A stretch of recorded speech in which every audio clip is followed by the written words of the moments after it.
Ничто не навредит нам, покуда нас ведет Господь Бог. 1857 год. Вот уже 100 лет, как почти вся Индия находится под игом самой крупной торговой империи на Земле – британской Ост-Индской компании.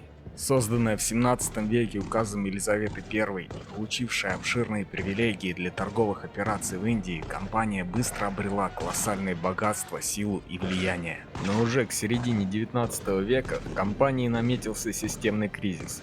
Британская корона выражала недовольство, что практически никак не контролируемая правительством компания сама правит гигантской империей в Индии. Правительство начало активно вмешиваться в ее деятельность через своих уполномоченных. Кроме того, финансовое положение компании начало ухудшаться, в связи с чем ей приходилось периодически обращаться к государству за займами, что создавало поводы для давления, а отмена монополии в 1813 году привела ее к быстрому упадку.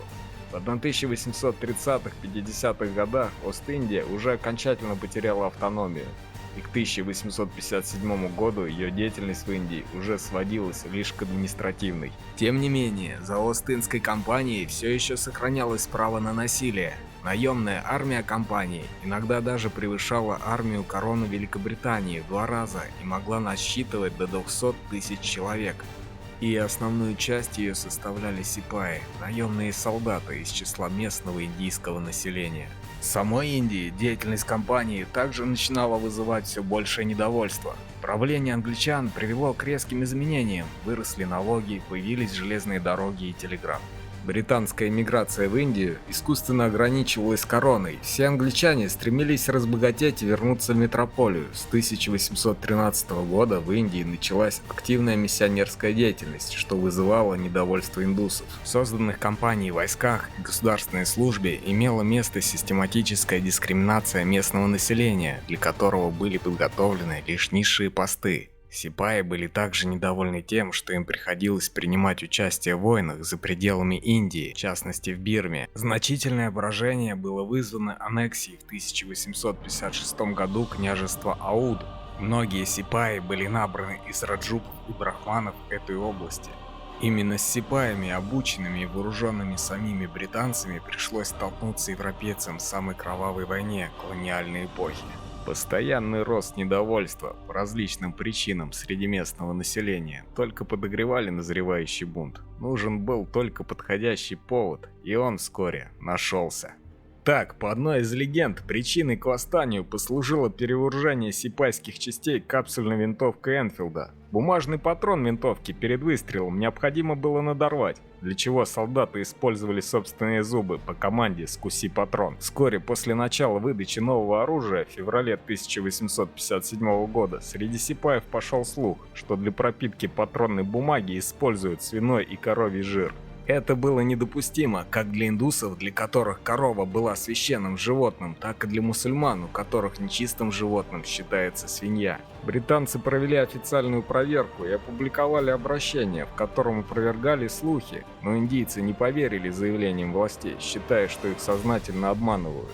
После массового неповиновения солдат 34-го бенгальского полка англичане казнили не выполнившего приказ «Скуси патрон» офицера-индийца, а полк расформировали. Это стало началом, и уже в мае недовольные сипаи подняли восстание в Дели. Они буквально заставили престарелого Бахадур-шаха, императора государства великих моголов, признать восстание империи и обратиться к индусам с призывом изгнать англичан. Война против колонизаторов началась.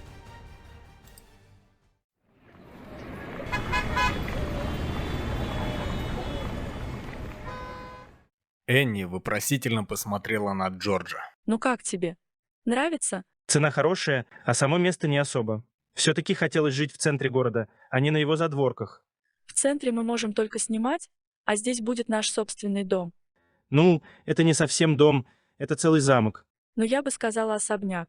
Энн и Джордж дружили со студенчества, но настоящие чувства у них вспыхнули на последнем курсе Имперского колледжа Лондона. Они не были женаты, только помолвлены, но уже решили пожить вместе. У Энни были кое-какие сбережения, поэтому будущий особняк покупался на ее средства. Значит, берем? Решено, берем. В конце концов, это ведь твои сбережения, а мои, пожалуй, пустим на ремонт особняка. Милая Эмми, Ему ведь точно нужен ремонт. Энни отлично помнила тот момент с покупкой особняка, сам осмотр дома, сделку, но у нее абсолютно вылетела из головы личность продавца. Вроде как это была дама лет 50, со строгими чертами лица. Она не провела внутренний экскурс по дому и практически почти молниеносно показала особняк снаружи, упомянув о чем-то нехорошем, о чем-то, что живет внутри, или что-то вроде, что особняк живет своей жизнью. Она сразу же назвала цену дома. Цена оказалась втрое ниже рыночной, и это Энни и Джорджу очень пришлось по душе. Они внесли первую часть суммы и за неделю оформили все необходимые документы для покупки дома. Джордж оплатил все расходы по переезду в дом, но сам не смог присутствовать при распаковке перевезенных вещей. Его отправили на целый месяц в командировку в другую страну, и Энни пришлось самой руководить грузчиками, куда им ставить коробки с вещами. Пока Джорджа не было, Энни подумала, а неплохо бы устроить к возвращению жениха сюрприз и попытаться самой распаковать вещи и провести хотя бы номинальную уборку особняка, собрать весь этот старинный хлам дома в отдельную комнату, и затем по приезду Джорджа они бы распродали или как-то избавились от старья. Энни решила начать собственную инспекцию и уборку с подвала особняка. Благо крепкая дверь в подвал на удивление легко открылась. Да и в подвале обнаружился свет в виде нескольких умеренно ярких лампочек, которые озарили подвал. Или даже каземат викторианской эпохи, как показалось Энни. Там было сухо и очень все упорядочено, как будто хозяин только-только навел здесь порядок и куда-то отлучился, и только огромный слой пыли давал ей понимать, что хозяина, да и вообще человека тут не было лет 200. Осмотревшись, Энни заметила на одной из полок подвала книгу в кожаном коричневом переплете. Взяв ее в руки, она не обнаружила на обложке название книги. Странно. Открыв книгу, она поняла, что это было что-то вроде блокнота с записями. Это был, скорее всего, дневник или даже записи, воспоминания англичанина, видимо, владельца особняка. Энни стала читать. «Мое имя Джон. Джонатан Эшби. Я один из многих англичан, кто смог разбогатеть благодаря Остинской кампании, принять участие в подавлении восстания сипаев и заслужить милость королевы.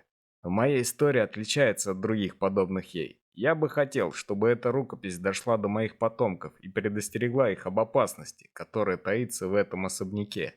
Ведь вина за возникновение этой опасности лежит на моих плечах. Сейчас мне 61 год. Я тяжело болен и уже готовлюсь покинуть этот мир. Никто не будет оплакивать меня у смертного одра. Но перед смертью я обязан рассказать правду тем, кто поселится после меня в особняке. Будут ли это мои родственники или кто-то другой, неважно. Они должны будут узнать о тех кошмарных, фатальных событиях, которые произошли со мной, когда я был британским офицером, нес службу под жарким солнцем Индии в звании лейтенанта. Сейчас я предаюсь на бумаге воспоминаниям о моем путешествии в Индию во время восстания сипаев. Смутно помню мое путешествие. Я заболел лихорадкой в дороге, и было все как в тумане. В дороге меня сопровождал неплохой доктор. Он смог поставить меня на ноги. И так мы прибыли в Калькутту, а затем отправились в Мирут. Винтовка Энфилда. Действительно ли она послужила причиной восстания? Или же это была последняя капля в чаше терпения не только сипаев, но и всех аборигенов индийской земли? Остинская компания не стеснялась насильно распространять свое влияние на местное население, навязывать дикарям европейские порядки. Многое делалось без ведома и разрешения королевы. Однако именно винтовка Энфилда и новые патроны сподвигли сипаев к первому всплеску неповиновения. Нам предстоял долгий путь от Калькутты до Мирута верхом на слонах. Большие сильные животные, медленный, но надежный транспорт. Мне всегда нравились такие поездки. А вот мой новый друг, военный доктор-офицер Эрнст Либерхау, почему-то не любил этих сильных и мудрых животных. И всегда нервничал, стоило только ему забраться верхом на слона. Энн так увлеклась изучением записей этого Джона, английского офицера времен королевы Виктории, что не заметила, как уселась на пол подвала. Вдруг она почувствовала присутствие чужого в доме. Это были звуки, постукивания откуда-то сверху. Энни подумала, что это, возможно, Джордж. Может, он вернулся? Так рано. Энни поднялась из подвала на первый этаж. Никого. Взглянула на кухню, потом в гостиную. Никого нет. Входная дверь заперта. Странные звуки повторились. Равномерные, тихие постукивания и шуршания, напоминающие отдаленно чей-то шепот, откуда-то сверху, из второго этажа. Энн взяла первое, что ей попалось под руку, кочергу с кухни, и стала подниматься на второй этаж. Звуки то усиливались, то стихали, но они определенно шли сверху. Поднявшись на второй этаж, Энн определила, что звуки раздаются еще выше, с чердака. Вход на чердак был в виде лесенки, причем опущенный вниз. Дверь в чердак была не заперта, вернее, щеколда на двери вовсе отсутствовала. Но, судя по вырванным отверстиям с болтами, она была вырвана. Энни приоткрыла дверцу на чердак и заглянула внутрь. Звуки стихли. На чердаке было очень пыльно, стояли коробки, пара сундуков, доски и больше ничего.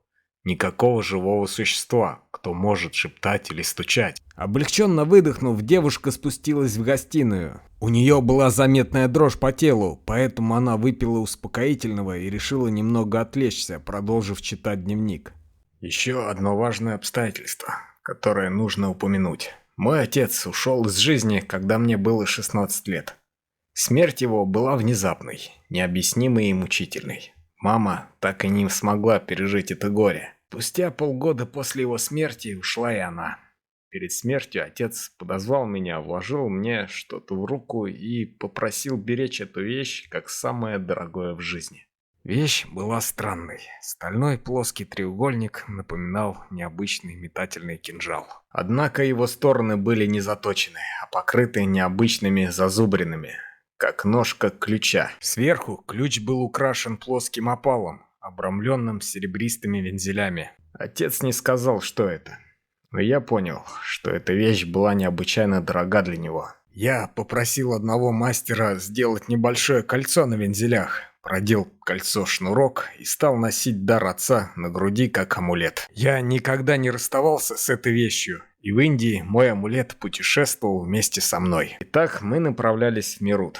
Нам с Эрнстом пришлось делить одного слона на двоих. Дорога, а скорее тропинка, по которой мы передвигались, была очень ухабистой, полной ям, камней и других препятствий. Спокойный шаг нашего слона был прерван маленькой неприятностью.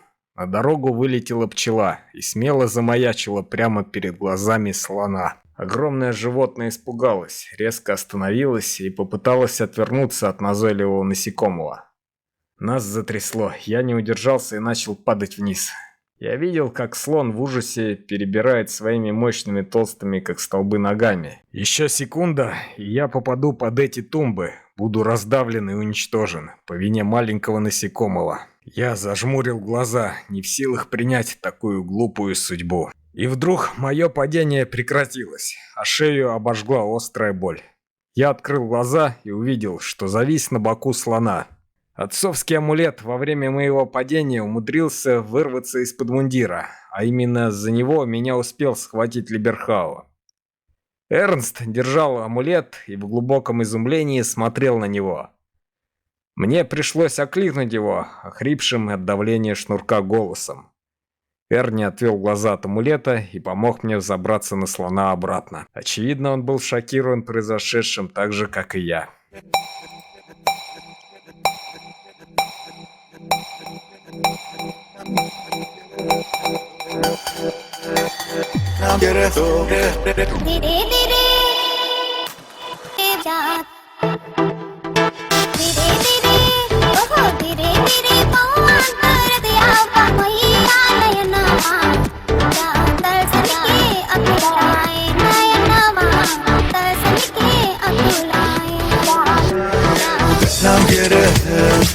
دلم گرفت و فریاد بزنم تو کوه و دریا برگشت میشم بگو با همین یالا برگشت میشم بگو با همین یالا